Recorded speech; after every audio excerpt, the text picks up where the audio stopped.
Hey everybody, welcome to another Comic Book Curation Live, and I am Polydub, and I'm joined, as always, by Inquisitor. Hello. And Jack from Bad Comic Reviews. Hello. So, here we are again, episode number 2, to display I gotta bust your balls again. I know, bad comic book curation, right? Yes. Yes. Whatever, man. God, I'm just trying to do a show over here. And so we will display our rampant anti-professionalism yet again until we have hewn it to a fine oiled machine. We'll get there eventually. And I also started a BitChute account, so you can find us over on BitChute. Finally, I bit the bullet and went over there and started an account, wondering how complex it was going to be. It wasn't at all. I probably should have known that. The fact that I have one should have told you it was easy. Yeah. I was really impressed that the video, like I knew that, BitChute, it's a BitTorrent thing, but I didn't realize that every video had a magnet link for torrenting right beneath it. That's cool. Oh, I didn't realize that. Yeah. Try taking it down now, super powered Silicon Valley fuckers. Don't challenge them. So yeah, there's a reason why there's a Pirate Bay was a coalition website that tells you which ones are up and which ones aren't, because they constantly have them going down. Which one's down? Who? What? Which links are up and which ones are down? For Pirate Bay. Really? Yeah. Huh. Yeah, well, it's going into something else entirely and not comic books, but yeah. Yeah, I'm not interested in that whole pirate thing. Not at all. I get my material legally from authorized dealers, my friend. Yeah, I disavow. So what I'm trying to do right now is get over to my own live stream so I can actually read the chat, which I neglected to do last time, like the asshole I can be. There's nobody there except me. Really? It says 2 watching. I assume Inquisitor's the other one. No, I am not. Oh, now I am. Oh, hi, Mustafa. Oh, Mustafa's here. There, thank God. Somebody. Yeah, here, look, I'm technically inept, and I'm trying to pull up a story to read. Somebody send me the link in Discord, for Christ's sake. All right, give me a sec. I'll just go and do this. Send me the link to my own stream. Yeah, I requested that. I said I was unprofessional. Let it go. Well, there you go. All right, nice. There's a link to your own stream.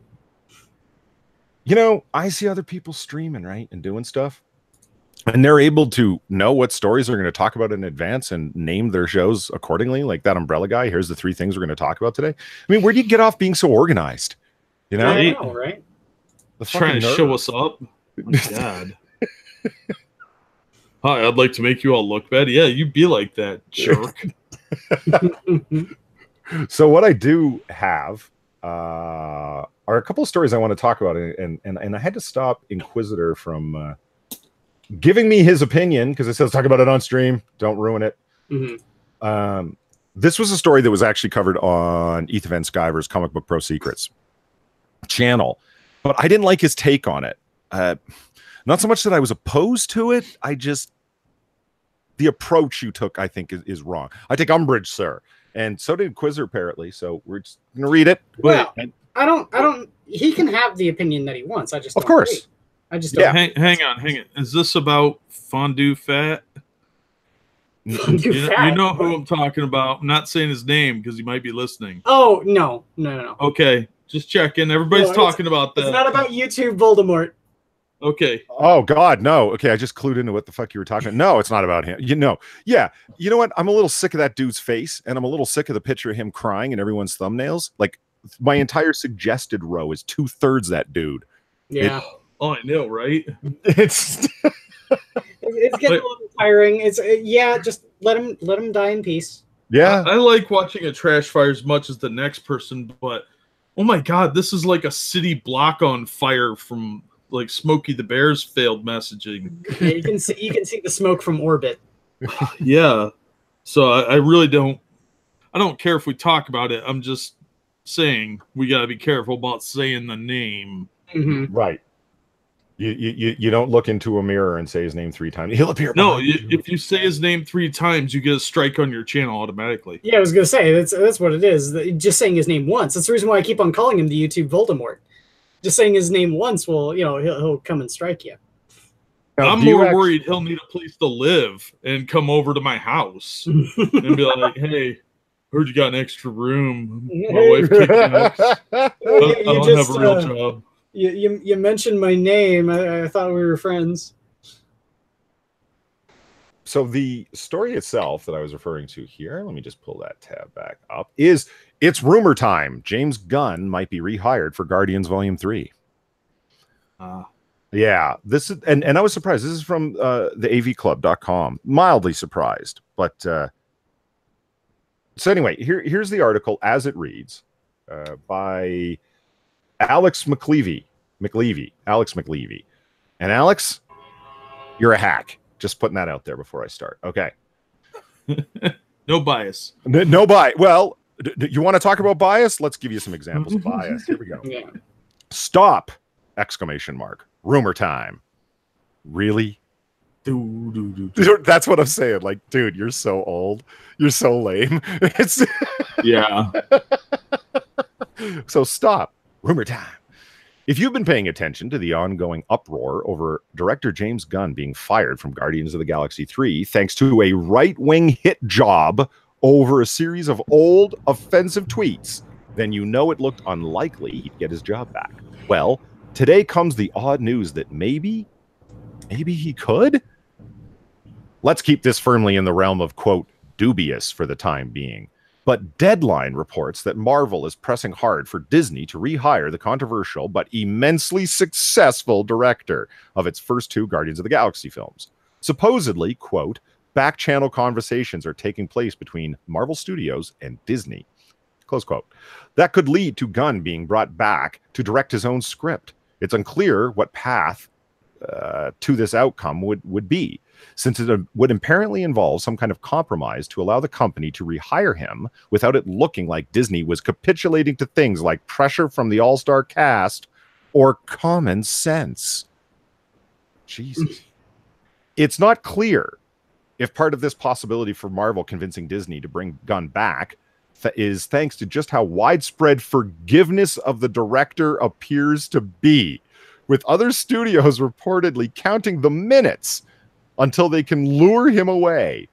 In a culture where multiple wide-ranging accusations of sexual harassment can't keep someone from continuing to run CBS, it does make you look pretty stupid to fire a guy for making appalling and intentionally tasteless jokes back when his job description involved making appalling and intentionally tasteless jokes, especially when he appears to openly have spent years apologizing for and demonstrating a commitment to being better than that. You just ended a sentence with a preposition, dumbass. Not to mention the people who orchestrated this hit job, on the other hand, are continuing to proudly espouse no desire to do anything but get worse. Cernovich. Again, this is all pretty unlikely, but the fact that there's even a chance speaks well for some logic about why a person should or shouldn't be fired from directing a superhero movie. After all, it's not like Gunn did anything so bad as having a vision for a Marvel blockbuster that was slightly different from the normal Marvel template. Like, okay, Ethan Van Sciver's position on this, and Quiz, go ahead and weigh in with what you recall of his position was. He's a pervert. Why would you rehire him? This is ridiculous. Like that was. That's pretty much Ethan Van Sciver's take on it. Super bad look for Disney. Super bad look for Marvel is the majority of it. Is he actually a pedophile? I think Van Sciver's enjoying cracking jokes at him. He is. He isn't. He doesn't even say. He's just like bad luck, y'all. Yeah. And so why rehire him? My takeaway from this, just to put it out there, is like this guy, the hack I mentioned previously, Alex McLeavy. This is paid shill material. That's what this screams to me. Like James Gunn's personal PR team paid you to write this, right? Or Marvel and their PR team paid you to write this, right?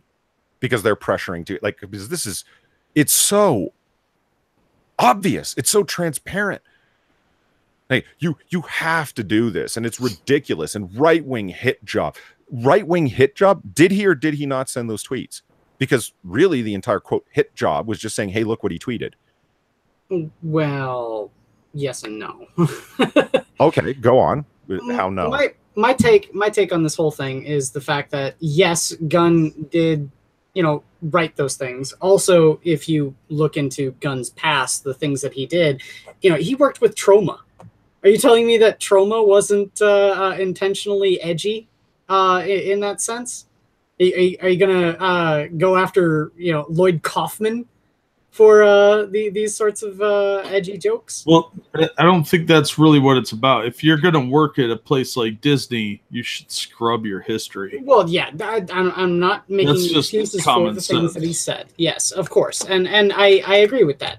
The thing that I think that people are probably getting a little bit too into with this stuff about James Gunn is the fact that he's saying these things, and people are delighting too much in pointing out hypocrisies, and it got someone fired.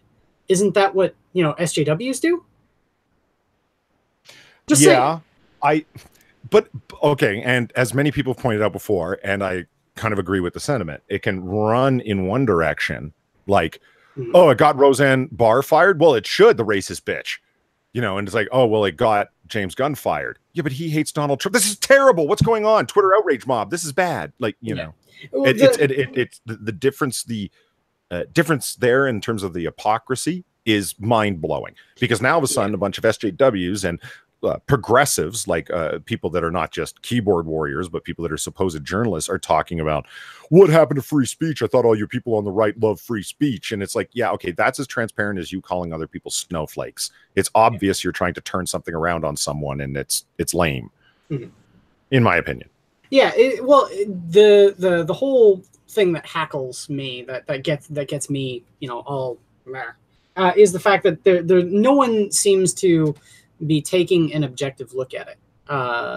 They're going, and it's tempting. It's tempting to do that with James Gunn, because I guarantee you that given half the opportunity, he would do the exact same thing to someone else. Like if there was a right-wing person that had all these sorts of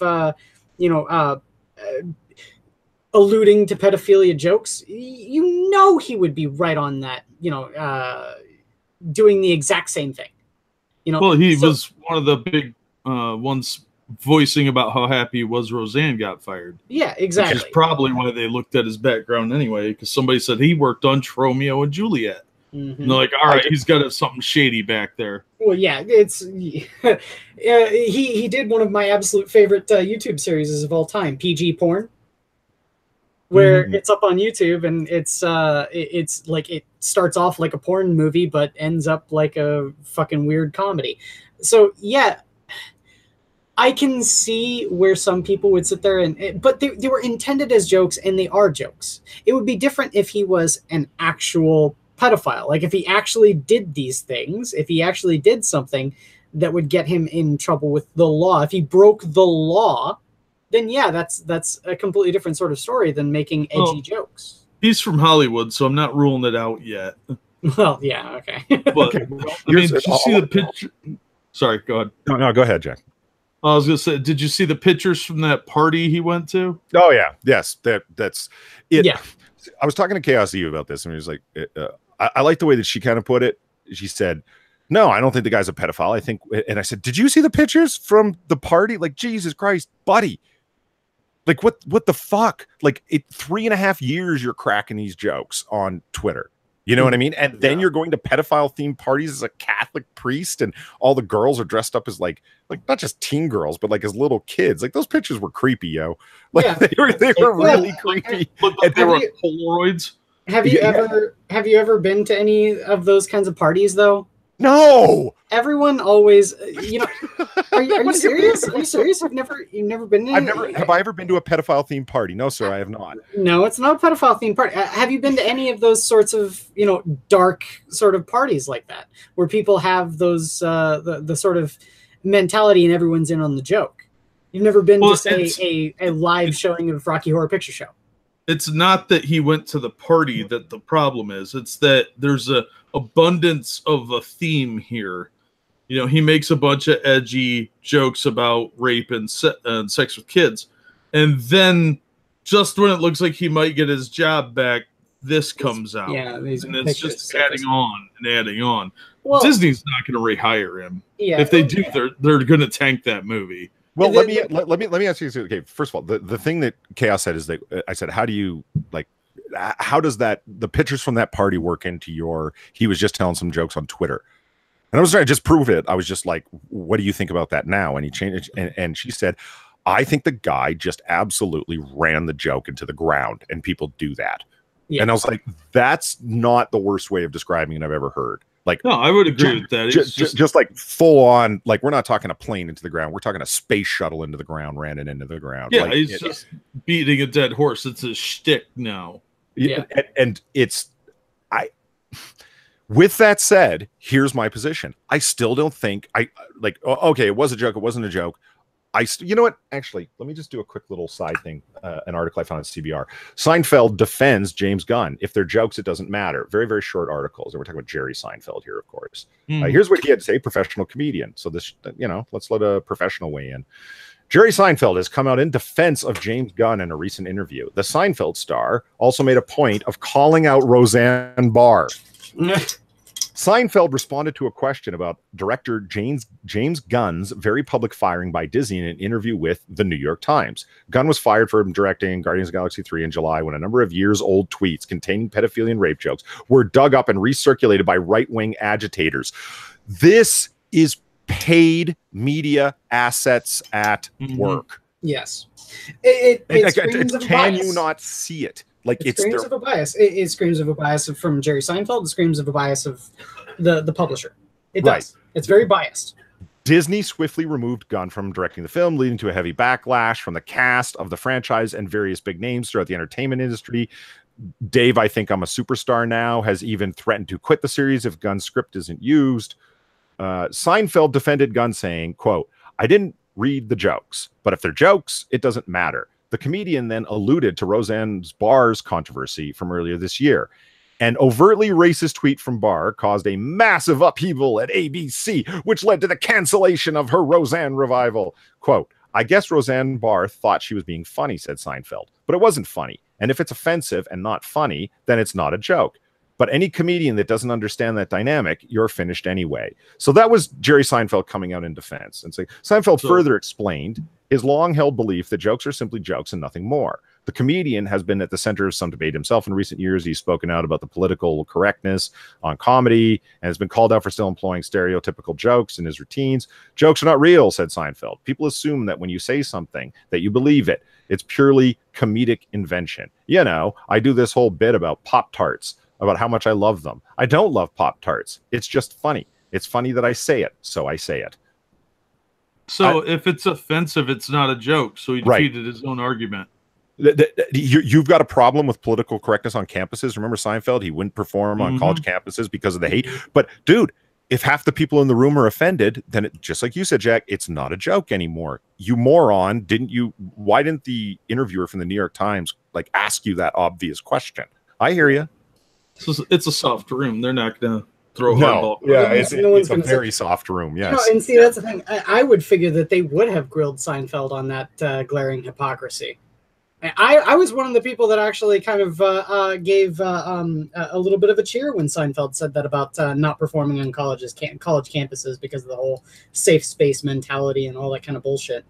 But now he just proved himself to be a rampant fucking hypocrite. Well, it's Hollywood. They do what's best for themselves, and if they think it's going to help their career, they follow along. So they all hate Roseanne, but they're all going to love James Gunn. Yeah, because they all want to work with him. Like Roman Polanski still has a job, even though he's still wanted for jumping out on sentencing. Yeah. I mean, oh, hey, Jim Healis is in chat. I said I would pay more attention to chat. I suck. Hey, Jim, how's it going? Thanks for coming by. Yeah, we got to have him on. Talk about Mamba, man. Oh, hell yeah. Yeah. Yeah. Blue Mamba looks great. Yeah, it looks great. Like I was actually talking in Discord last night. It's like, Mamba, let's see, assassins, sexy women. This has got to be a Comicsgate thing. You know what I mean? Like so it's racist.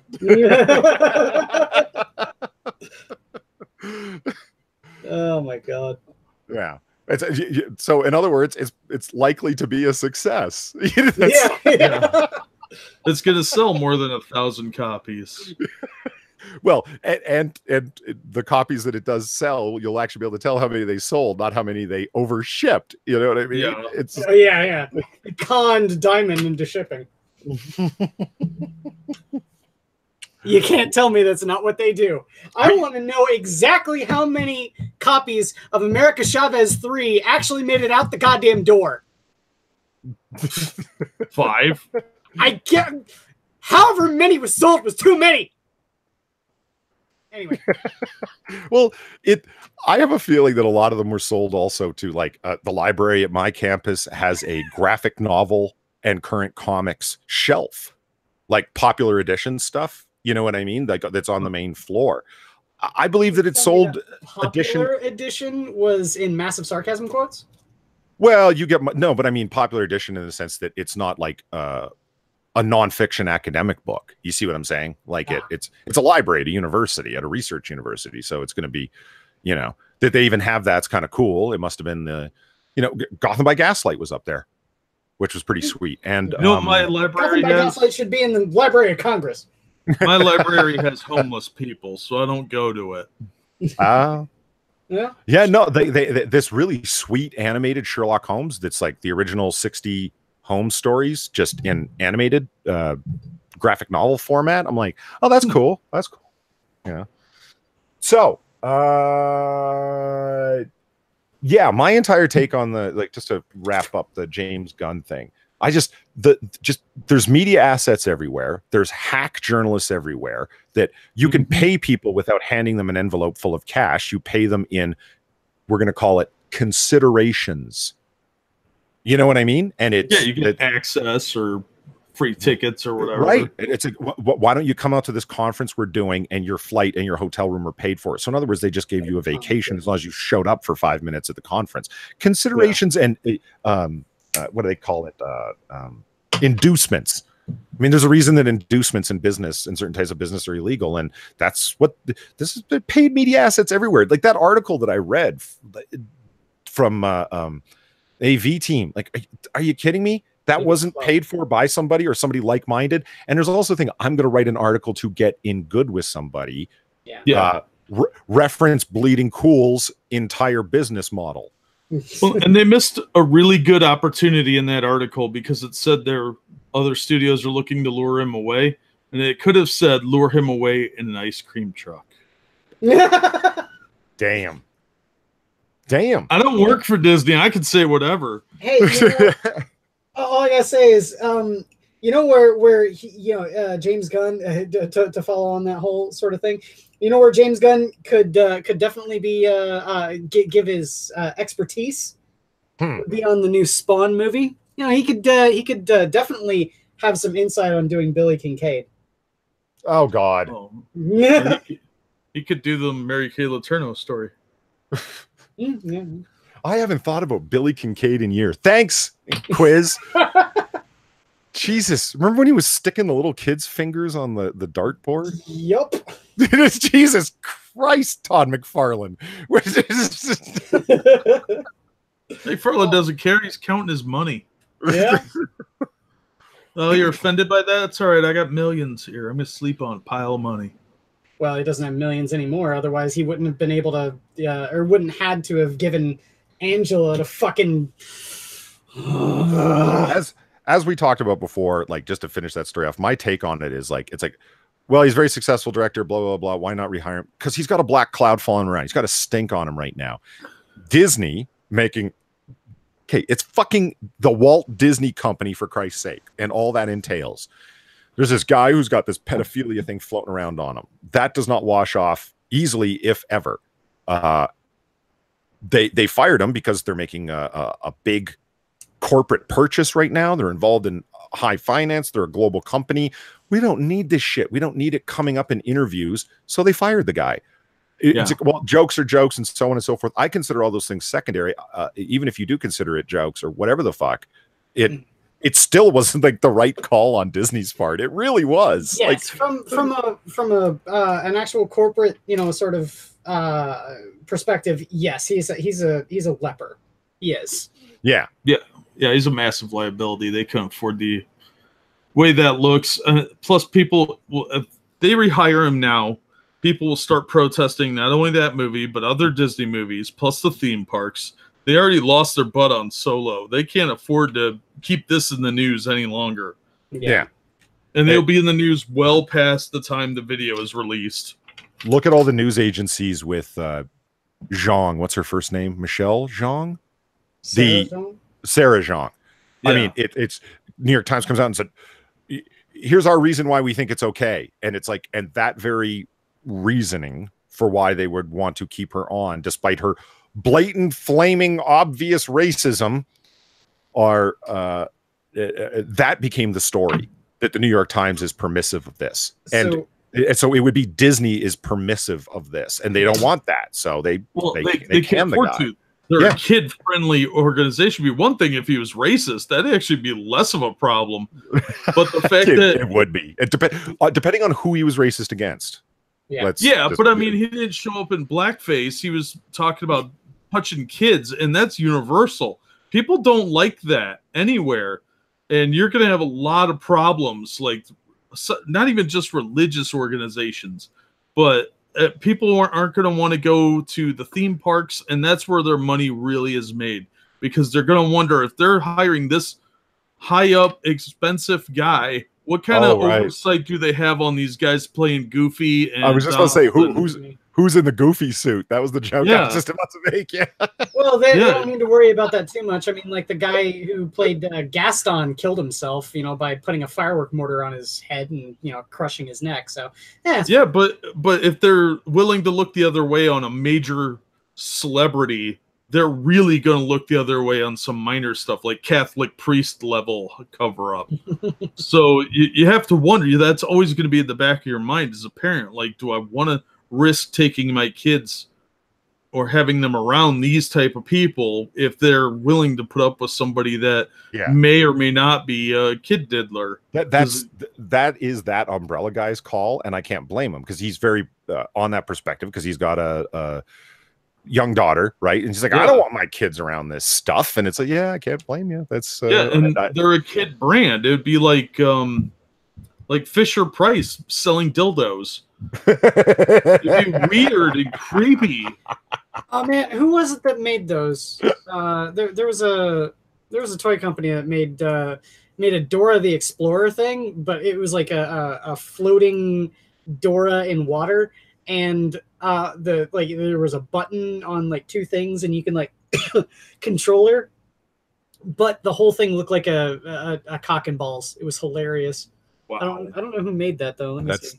So let us, since we're doing a shortened episode today, let us wrap up the gun thing and hope we don't ever have to talk about it again, because I'm fucking, my skin's crawling at this point. It's fucking Fisher Price, my first dildo. How did we get here? Damn it, Jack. So I don't know. Let's see. Zelthor's asking, are you trying to get me to choose between you and the minions right now? We're wrapping. But it appears your choice has been made, sir. You're here. We're pretty awesome. And we are great. Yeah, and it does show your fine taste in streams, sir, that you're here. Let me tell you. So we're going to do some comic pitches now, and hopefully everyone's got a comic to pitch. Yes. Okay. Nope. It's just wait. It's just a little silence scared me a little bit. Jack, did you say no? No, this was ruined. Shut it all down. You went first last time, Quiz. You want to do it again? Sure. All right. So you're gonna present me. My comic is one that everyone. Let me. Are you presenting? Not yet. Oh shit. Mine is one that everyone should have read. It won an Eisner Award in 1994. For best single story, mine is Mad Love. Iconic issue. This is one of the award-winning, not only award-winning, comics from 1994, but also was an award-winning episode of the animated TV show. Bruce Timm and Paul Dini at their finest. It's also the origin story of Harley Quinn. It is, in my opinion, the best comic from the Batman Adventures line, bar none. Pitch it. Why? Why do we care? Like, I mean, like, great writing team. Everyone's a fan of the animated series. Yes. What's going on in Mad Love? Mad Love is spoiler free. Mad Love tells the story of how Harleen Quinzel came to work at Gotham or work at Arkham and fell in love with the Joker, and that's just a single part of it, but it shows how she can delve into her delusion and kind of give herself over to the madness and give herself over to her love of the Joker. It almost reads a little bit like a Shakespearean tragedy, because there's a bit on where how it ends is very tragic for Harley. And the final line of the comic, won't give anything away, is it felt just like a kiss. It really does. What she said. It is in fact what she said. But it definitely shows the sort of ability that Paul Dini and Bruce Timm can write when they don't have to worry about censors. Yeah. Because the comic is they got away with showing a lot more stuff in the comic than they did in the TV show. So anime titties is what you're saying. No. Oh. No, if you want that, you got to read White Knight. Or just type in Rule 34 Harley Quinn. There's a wealth of material online. Don't do it. I'm kidding. It's gross. No, that's the stuff the internet Voldemort would do. Don't do it. Yeah. You'll see things you can't unsee, and you don't want that. Leave your safe search turned on. It's the internet Voldemort would look for other YouTubers. They would look like, Rule 34 of Inquisitor, Rule 34 of Polydome. No, he did that. Haven't you been paying attention? Oh, I know. I heard all about it. Scared. Did he find your nudes, Jack? No, I hide them better. I keep them in a lockbox. I only use Polaroids. Gotcha. So classy. Tell me about the what's the page count on Mad Love? Mad Love is like a standard 22, 23 page floppy, or is it's a 67 page. Trade. Fuck! It's like a prestige format. Yeah, it was a prestige format. It's a much larger. It was made as a graphic novel. It was a one shot. So does it? You said it's different. Does it go dark? Obviously, it's going to be. Excuse me. It's a little dark, like the animated series was a little dark. But does it have the kind of comedy that Harley's famous for? Does it read like that? Yeah. Well, like all of the jokes that were in the animated series episode titled "Mad Love" are in this, and there's also several more. Okay. This is where the oft mentioned, "Oh, come on, Puddin', don't you want to rev up your Harley?" is from. Nice. Little innuendo. Little innuendo's okay. A little bit of innuendo. Yeah. Let me see if I can find some interesting panels.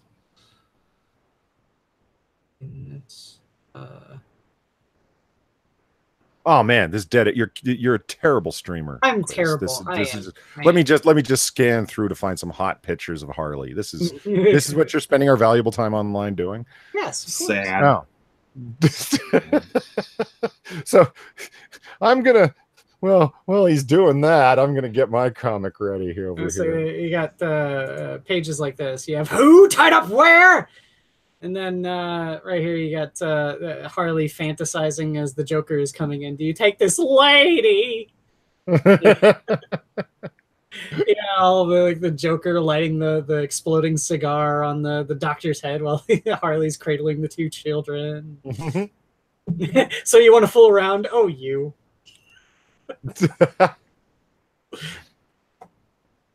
Yeah. All right, so there we go. I'll read it. Fuck that. Yeah, why not?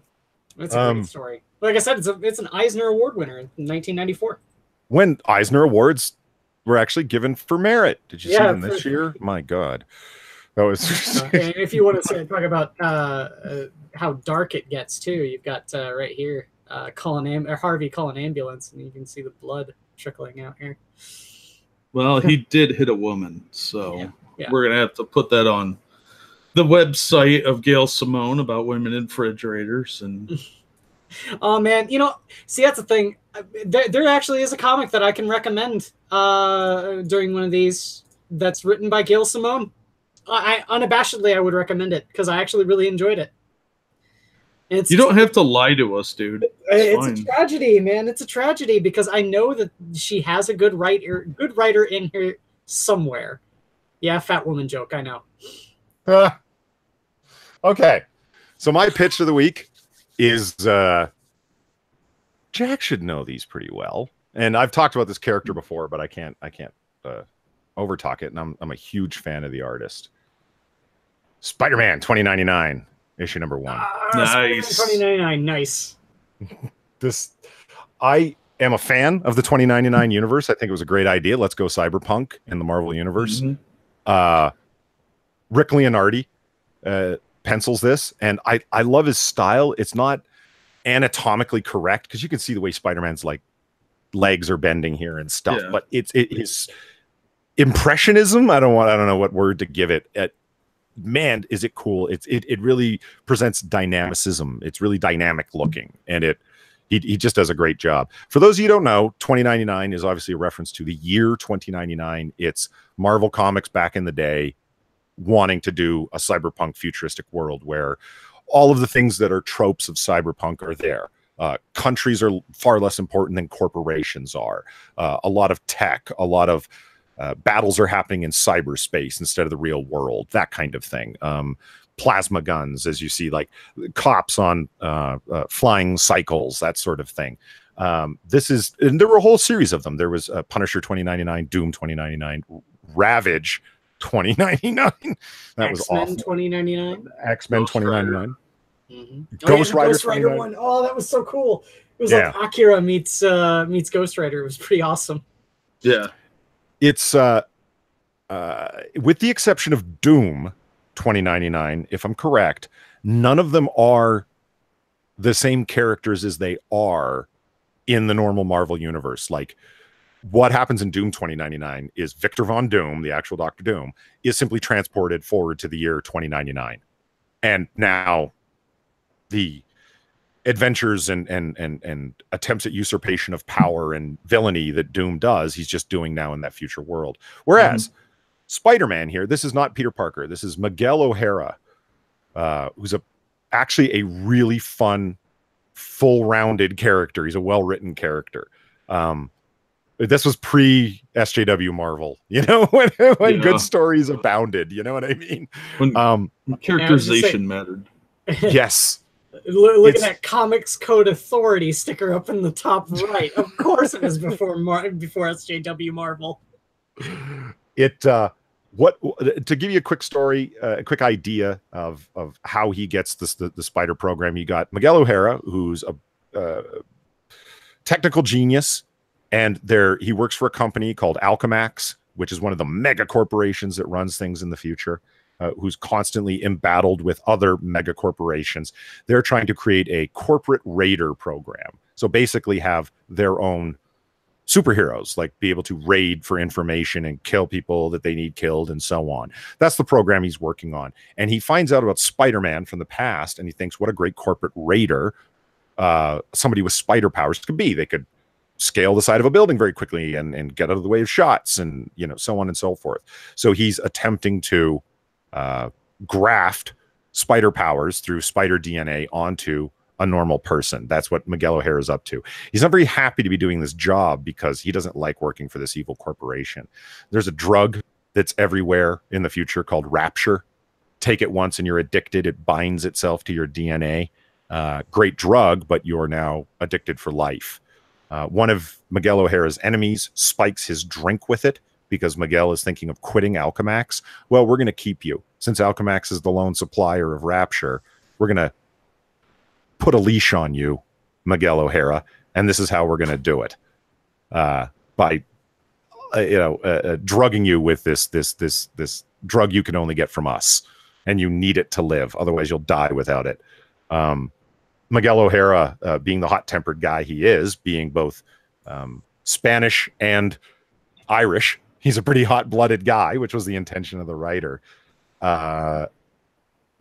Decides to try and get the drug out of his system, out of his DNA, through the grafting program that he was using. Unfortunately, the spider program grafts onto him, and that's how he gets spider powers.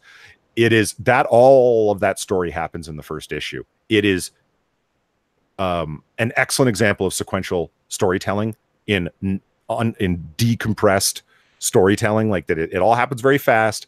It's quick paced. It's interesting. You want to know more about the character. Just a great world that he lives in. And then the art, of course, is just Rick Leonardi at his best. I mean, look at this stuff. It's it's just great. Here he is on the run from cops and trying to get out of the way. And then he flashes back to the story, and there's Miguel himself. What am I going to do to get out of this situation, and how have I caused it? And the series ran for quite a while, and there's no better place to start with this series than number 1. So I highly recommend it. Definitely something worth looking into. Yeah, I think the Spider-Man 2099 is still going, isn't it? They brought him back for a little while during the big like Spider-Verse thing they were doing. Yeah, and so I was floating around somewhere. I was happy as fuck that he was in the Spider-Verse thing, because it's like, don't forget about Miguel. He was awesome. You know what I mean? And that they also brought back the X-Men too. The X-Men 2099. Yeah, these guys pop up occasionally. They're probably going to kill Miguel in the new Spider-Geddon series they're doing. But you never know. And nobody stays dead for long. A little bit. We know that Miles is going to be just fine. We know that. Yeah. Not that it's badly written. It's not bad. We just know that guy's got script armor. He's fine. Yeah. So that's so Love and Hate from Quiz, 2099 Spider-Man from me. What do you got for us, Jack? Well, I didn't realize. What did I say? You said Love and Hate. Mad Love. Excuse me. I stand corrected. Whatever. I didn't realize it was Vintage Day on the show, so I picked something a bit more contemporary. That's good. Good. Nice balance. And I went with... Hold on, we got to do some Inception here. I went with G.I. Joe versus the $6 Million Man. Oh, yeah. Awesome. Yeah. It's a 4-part miniseries that just wrapped up like a month ago. And it is literally the G.I. Joes fighting the $6 Million Man. And look at this cover of issue 2. Oh, that's so cool. That is so cool. That's good. I had to buy 2 copies of it because I had it on my pull list. And they gave me the other cover, and I'm like, no, I want the other one. And I had to track it down. I had to go across the state to get it. And nice. It's got everything. You know, you've got General Hawk in there. You've got all the classic Joes. And some of the Joes get split up, and some of them are sieging a building complex. Well, the others are trapped, and they have to get back up. And they bring out an extra surprise in issue 3.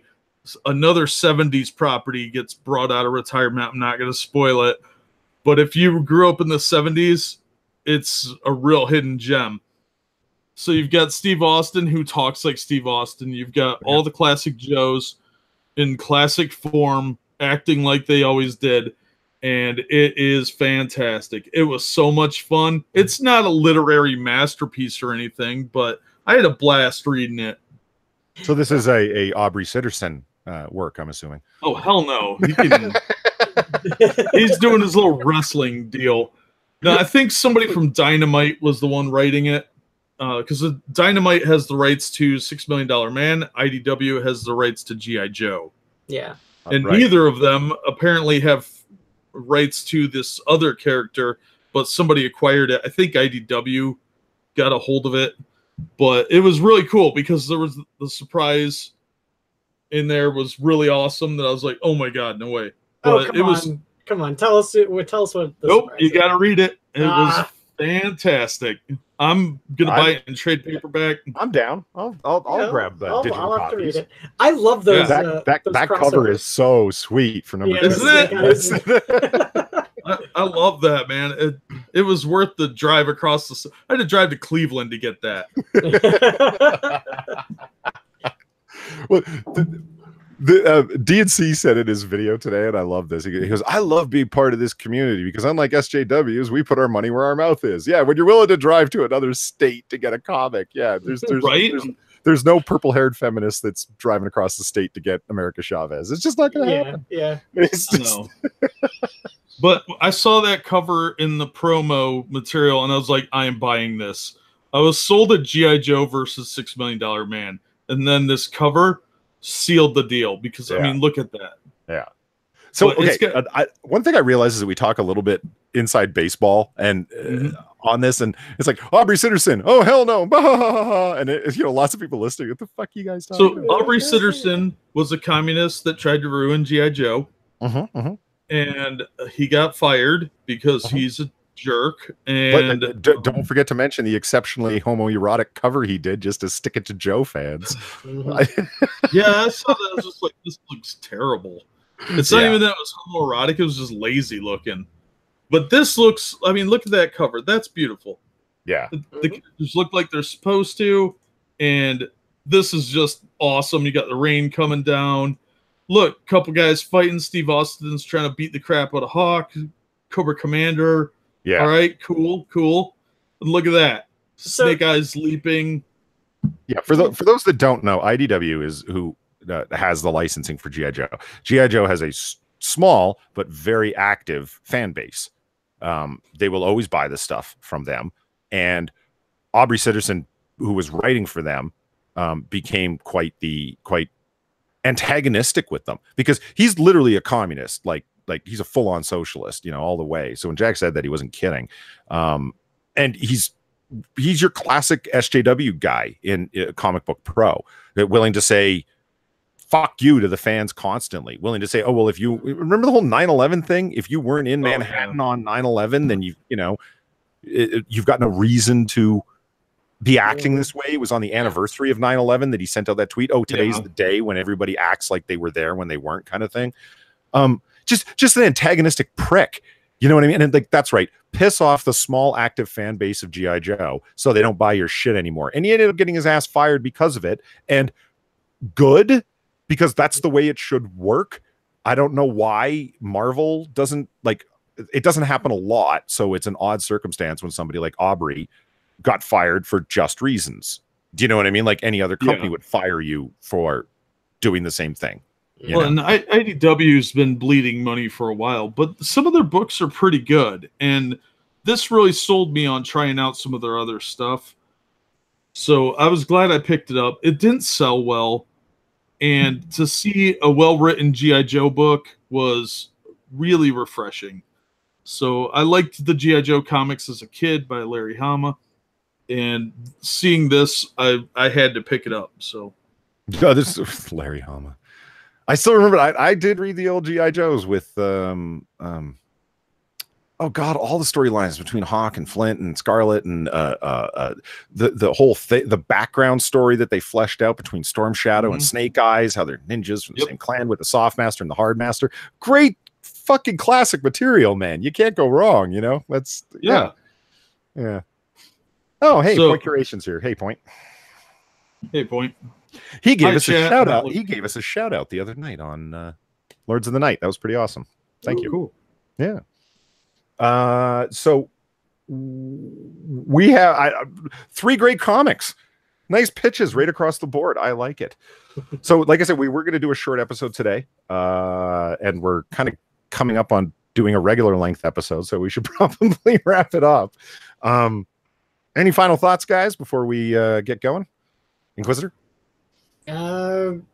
Always look for local small comic book conventions. It's a really good and easy way to find back issues that you can get for real super cheap. Fair enough. Jack? Well, I think if you haven't already subscribed to our channels, you should, so you can be caught up and notified when we do things like this or when we talk about comics on our own channels. Yeah. Good point. Good point. And then give me money on Patreon. Yes. Yes.